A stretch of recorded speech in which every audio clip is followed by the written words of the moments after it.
পশ্চিমাদের উদ্বেগ বাড়িয়ে 2 দিনের রাশিয়া সফর করেছেন ভারতের প্রধানমন্ত্রী নরেন্দ্র মোদী। একদিকে রাশিয়া ইউক্রেন যুদ্ধ, অন্যদিকে উত্তপ্ত মধ্যপ্রাচ্য। এমন সময় মোদীর এই সফরে নজর ছিল সবার। নরেন্দ্র মোদী ও পুতিনের মধ্যে নানা ইস্যুতে হওয়া আলোচনা নিয়ে চলছে চুলচেরা বিশ্লেষণ।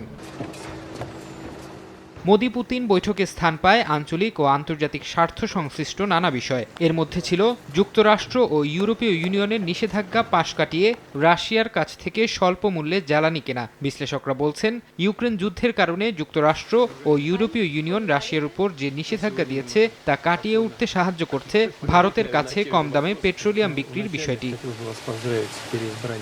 মোদির এ সফরে আলোচনার তালিকায় ছিল পারমাণবিক প্রযুক্তির ব্যবহার এবং প্রতিরক্ষা ব্যবস্থা আরও শক্তিশালী করতে পারস্পরিক সহযোগিতার মতো বিষয়। বিভিন্ন গণমাধ্যমের খবর, নিজ দেশে রুশ পারমাণবিক প্রযুক্তি ব্যবহার করে বিদ্যুৎ উৎপাদন করতে চেয়েছেন মোদি। অন্যদিকে ইউক্রেনে যুদ্ধ চালিয়ে যেতে ক্ষেপণাস্ত্র ও অস্ত্র তৈরির জন্য ভারতের সহযোগিতা চেয়েছে মস্কো।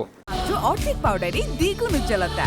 নতুন রিন অ্যাডভান্সড অর্ধেক পাউডারে দ্বিগুণ উজ্জ্বলতা। নিজ স্বার্থকে প্রাধান্য দিয়ে বরাবরই কূটনৈতিক কৌশল আঁটে ভারত। এজন্য মোদি যে রাশিয়াকে কাছে টানবেন তা আগে ভাগেই ধারণা করেছিলেন পশ্চিমার রাজনৈতিক বোদ্ধারা। রাশিয়া গিয়ে একদিকে যেমন ভারতের স্বার্থ আদায় হয়েছে, তেমনি ইউক্রেন যুদ্ধ ইস্যুতে হালকা মন্তব্য করে রাশিয়ারও মন জুগিয়েছেন মোদি। ফারহাদ চৌধুরী, সময় সংবাদ।